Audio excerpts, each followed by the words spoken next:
जय श्री श्याम, जय मनोना धाम, जय हो महंत जी महाराज की। प्यारे साथियों, मैं हूं आपका भाई बाबा का सेवक अलंकार तोमर। मैं आप सभी का आपके ही अपने YouTube चैनल में दिल से स्वागत करता हूं।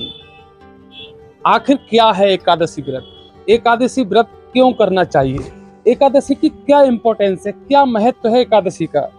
एकादशी का इतना प्रचार प्रसार क्यों देश दुनिया में बढ़ता जा रहा है कि आज वो व्यक्ति जो एकादशी को जानता भी नहीं था, एकादशी व्रत क्या होता है, वो भी आज एकादशी का व्रत करने लगा है। आखिर क्यों? कौन से देवी देवता को सबसे ज्यादा प्रिय है एकादशी? एकादशी पर क्या खाना चाहिए, क्या नहीं खाना चाहिए? एकादशी अक्सर महीने में 2 बार होती है, 15-15 दिन के अंतराल पर। 2 पक्ष होते हैं, कृष्ण पक्ष और शुक्ल पक्ष। ये पक्ष क्या हैं? किसने बनाई ये शुक्ल पक्ष और कृष्ण पक्ष? एकादशी को किसने पैदा किया? बहुत सारी इंपॉर्टेंट बातें आज की इस वीडियो में होने जा रही हैं। बहुत गंभीर विषय की बातें हैं। एक श्याम प्रेमी का मेरे पास फोन आया था। उन्होंने मुझे बताया कि आप बहुत ही सुंदर चित्रण करते हैं अपनी वीडियो में एकादशी का, तो क्यों ना आप बताएं कि एकादशी व्रत क्यों हम रखते हैं, एकादशी व्रत की क्या इंपॉर्टेंस है। तो दोस्तों, आज मैं बताने जा रहा हूँ एकादशी के बारे में बहुत सारी जानकारी, बहुत संक्षिप्त में। इम्पोर्टेंट है ये वीडियो आप लोगों के लिए। प्रार्थना है कि आप लोग जरूर इस वीडियो को देखें। चलिए शुरू करते हैं बिना समय गवाए कि एकादशी कब से प्रारंभ हुई। यदि आप सो रहे हो और आपके ऊपर कोई हमला कर दे और यदि कोई आपकी प्राण उस समय बचा ले, तो वो व्यक्ति आपके लिए आपसे भी ज्यादा इम्पोर्टेंट बन जाता है। एकादशी का भी यही एक कहानी है, यही एक किस्सा है। प्यारे साथियों, सतयुग का समय था। एक दानव हमारे समाज में हुआ, इस ब्रह्मांड में। उसका नाम था मुर। मुर नामक दानव ने पूरे ब्रह्मांड में तबाही मचा दी। चारों तरफ हाहाकार मच गया। सारे देवता, दानव, नर, किन्नर सब परेशान उसके मारे भयभीत हो गए, जिस कारण देवताओं में त्राही त्राही होने लगी। देवतागण भागे भागे भगवान विष्णु के पास गए और भगवान विष्णु से प्रार्थना की कि हे प्रभु, किसी भी प्रकार से इस दानव का अंत करो, वरना ये हम सब का अंत कर डालेगा। ये बहुत ही शक्तिशाली दानव है। जब भगवान विष्णु ने ये बातें सुनी देवताओं की, भगवान विष्णु को क्रोध आया कि आखिर क्यों ये दानव पूरे ब्रह्मांड में हाहाकार मचाए हुए है। तो भगवान विष्णु देवताओं की प्रार्थना पर अपने तमाम अस्त्र और शस्त्रों के साथ उस दानव से युद्ध करने के लिए चले गए। युद्ध इतना घनघोर, इतना भयंकर था कि 10,000 सालों तक वो युद्ध चला। 10,000 वर्षों तक घनघोर युद्ध चलता रहा उस मुर नामक राक्षस में और भगवान विष्णु में। चूंकि इतना भयंकर युद्ध था, इतने समय तक चलने वाला ये युद्ध था, इसलिए जाहिर सी बात है कोई इतने वर्षों तक युद्ध करेगा तो वो विश्राम चाहेगा। भगवान विष्णु के मन में विचार आया, क्यों ना कुछ दिनों के लिए विश्राम किया जाए, उसके बाद हम इससे युद्ध पुनः करेंगे। तब भगवान विष्णु बद्रिका आश्रम में हेमवती नामक एक गुफा है, वहां पर जाकर उन्होंने विश्राम किया। 10 दिन तक विश्राम किया और वह उधर राक्षस जो था मुर, वो भगवान विष्णु को पूरे ब्रह्मांड में ढूंढता फिर रहा था। आखिर उसने पता लगा ही लिया कि भगवान विष्णु बद्रिका आश्रम में हेमवती नामक गुफा में विश्राम कर रहे हैं। और उस राक्षस को यह भी पता था कि विश्राम के बाद वह मेरा अंत अवश्य कर देंगे। इसलिए उसने मन में विचार किया, क्यों ना हम भगवान विष्णु का वध कर दें, सोते समय ही उनको समाप्त कर दें। इस धारणा के साथ वह बद्रिका आश्रम में जाता है और वह दिन था, प्यारे दोस्तों, 11वां दिन। भगवान विष्णु के विश्राम का वह 11वां दिन था। और जैसे ही प्रहार करता है, भगवान विष्णु का जो शरीर है, उस शरीर से एक देवी वहां प्रकट होती है। और वह देवी इतनी तेजस्वी थी, इतनी शक्तिशाली थी कि उन्होंने एक ही प्रहार में उस मुर नामक राक्षस का अंत कर दिया। और जब भगवान विष्णु अपने नींद से जागते हैं तो देखते हैं कि मुर नामक राक्षस वहां मरा हुआ पड़ा है और वहां पर एक देवी भगवान विष्णु के आगे हाथ जोड़े हुए खड़ी। भगवान विष्णु ने जब ये दृश्य देखा, उन्हें अत्यंत ही प्रसन्नता हुई, और होना भी चाहिए। भगवान विष्णु तो सर्वव्यापी हैं, वो तो सब जानते हैं। फिर भी उन देवी से उन्होंने पूछा कि हे देवी, आप कौन हैं, आप कहाँ से आई हैं और यह राक्षस का अंत कैसे हुआ है। तब उन देवी ने सारी व्यथा बताई कि हे प्रभु, मैं आपके ही शरीर से निकली हुई एक कन्या हूँ और यह जो राक्षस है ये आपका अंत करने के लिए इस गुफा में आया हुआ था। जब मैंने यह दृश्य देखा तो मैंने आपके शरीर से ही अवतरण लिया है और इस राक्षस का मैंने वध किया है। कोई आपको ही अगर आपके प्राणों की रक्षा करे तो आपको बहुत प्रसन्नता होगी उससे, हो सकता है वरदान भी दे दें आप। तो भगवान विष्णु ने उन्हें वरदान दिया है, हे देवी आपने मेरे प्राणों की रक्षा की है, इसलिए मैं आपको ये वरदान देता हूँ, युगांतर तक जब तक ये ब्रह्मांड रहेगा तुम्हारी पूजा होगी। और मेरे विश्राम का आज 11वां दिन था और 11वें दिन को हम संस्कृत में एकादश कहते हैं, यानी कि एकादशी। तो भगवान विष्णु ने उन देवी का नामकरण किया, 11वां दिन होने की वजह से उनका नाम एकादशी रखा। जब माता का अवतरण हुआ, माता उत्पन्न हुई, तब भगवान विष्णु ने उस एकादशी को उत्पन्ना एकादशी के नाम से पुकारा। हर साल 24 एकादशी होती हैं जो महीने में 2 बार आती हैं, 15-15 दिन बाद, शुक्ल पक्ष 15 दिन का और कृष्ण पक्ष 15 दिन का, दोनों ही पक्षों में एक एक एकादशी आती हैं। इस प्रकार से पूरे वर्ष में 24 एकादशी हो जाती हैं। लेकिन जो वर्ष अधिक मास का होता है उसमें 26 एकादशी होती हैं। अधिक मास हर 3 साल बाद आता है जिसमें 12 की जगह 13 महीने होते हैं। और उन्हें ये वरदान दिया, जो भी तुम्हें एकादशी के दिन तुम्हारा व्रत करेगा, तुम्हें पूजेगा, उनको मेरी कृपा प्राप्त होगी। अब देखिए, इधर खाटू श्याम जी को भी वरदान दिया विष्णु भगवान ने और इधर एकादशी माता को भी, इसलिए दोनों आपस में कनेक्ट हैं। भगवान विष्णु भी प्रसन्न होते हैं, बाबा खाटू श्याम भी प्रसन्न होते हैं एकादशी के व्रत से, और माता एकादशी की कृपा तो मिलती ही मिलती है।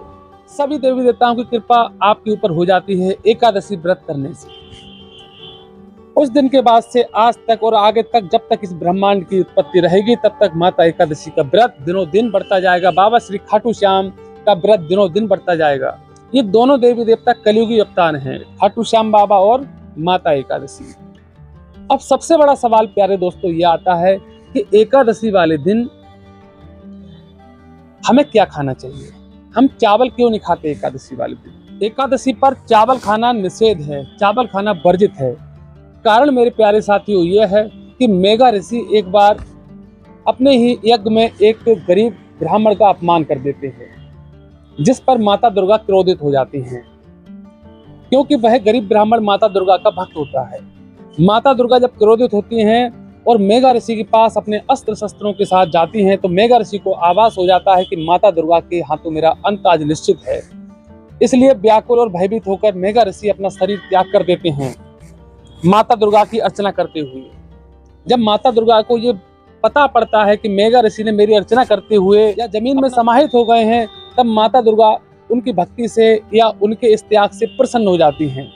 तब माता दुर्गा उनको आशीर्वाद देती हैं कि तुम युगांतर तक जीवित रहोगे और तुम्हारे रूप में, तुम्हारा जहाँ पर तुम जिस भूमि में समाहित हुए हो, उसी भूमि से जो हर वर्ष चावल की उत्पत्ति होगी, चावल या जौ की उत्पत्ति होगी, वो तुम्हारे ही रूप में होगी। यानी कि चावल उत्पन्न हुआ उस दिन ऋषि के रूप में, मेघा ऋषि के रूप में। एकादशी का दिन था, तो एकादशी वाले दिन इसलिए निषेध किया गया है कि जो भी चावल खाता है कि उस दिन का चावल, एकादशी वाले दिन का चावल मेघा ऋषि के रूप में आता है हमारे पृथ्वी पर।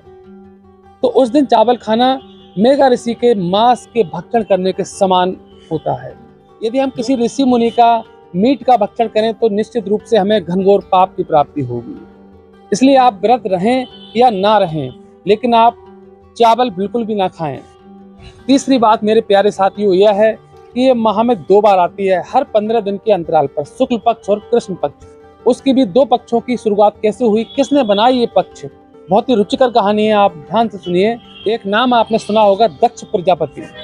दक्ष प्रजापति जो कि ब्रह्मा जी के मानस पुत्र थे और माता सती के पिताजी थे, पार्वती माँ या माता सती जिनके वो पिताजी थे। राजा दक्ष प्रजापति के 84 कन्याएं थी। उनके 2 पत्नियां थी।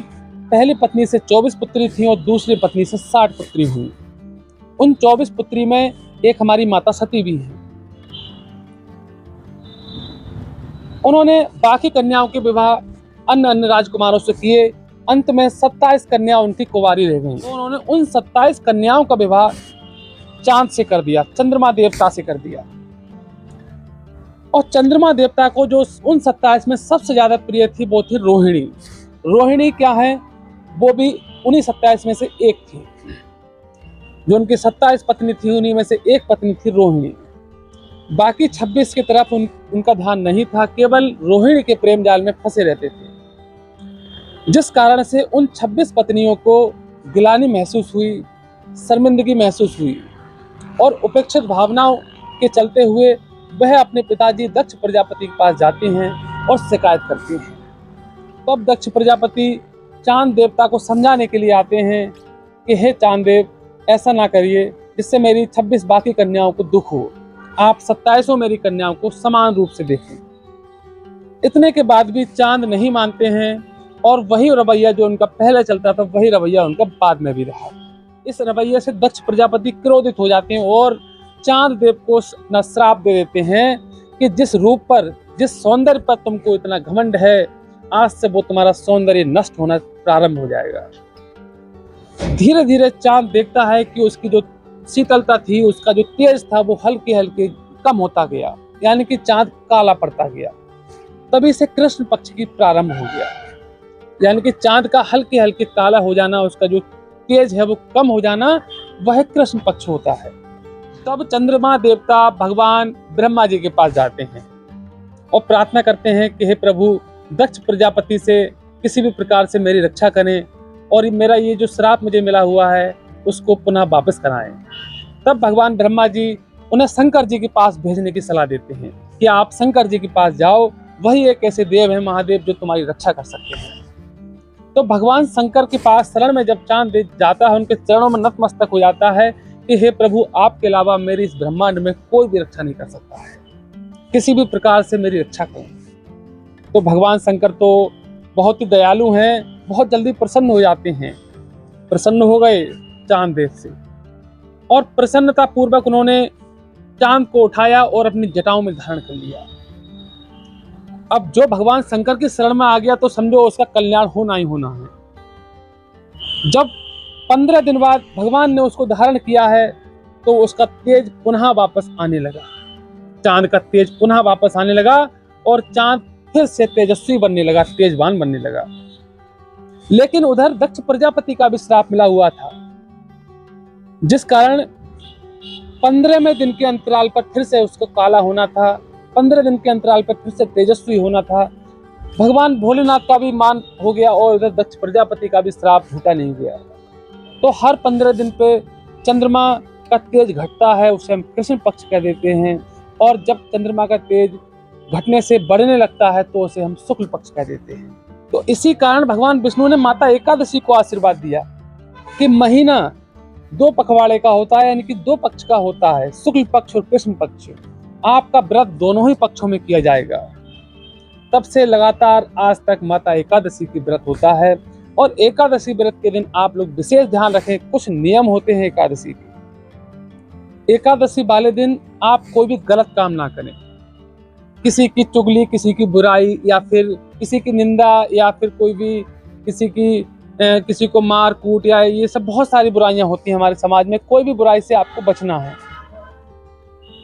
एकादशी वाले दिन सात्विक खाना खाएं, मीट, मांस, मदिरा, अंडा आदि का सेवन ना करें। हो सके तो लहसुन प्याज का भी सेवन ना करें, क्योंकि एकादशी माता एक कन्या के रूप में है, बहुत ही पवित्र हैं और पवित्रता के रूप में ही उनका हम पूजा करते हैं। एकादशी का व्रत इसी वजह से माना जाता है क्योंकि साक्षात नारायण भगवान विष्णु, जो कि पालनहारे हैं, सबको पालते हैं, उनकी कृपा का आज व्रत होता है एकादशी का। तो कैसी लगी प्यारे साथियों हमारी ये जानकारी? आपको जरा भी अच्छी लगी हो तो प्यारे साथियों हाथ जोड़कर प्रार्थना है कि एक बार जरूर सब्सक्राइब करें हमारे चैनल को, वीडियो को लाइक करें, कमेंट करें और शेयर भी करें, ताकि हमें मोटिवेशन मिले और हम लगातार आप लोगों के लिए ऐसी नई नई वीडियो लाते रहें। जय श्री श्याम, जय मनोना धाम, जय हो महेंद्र जी महाराज की।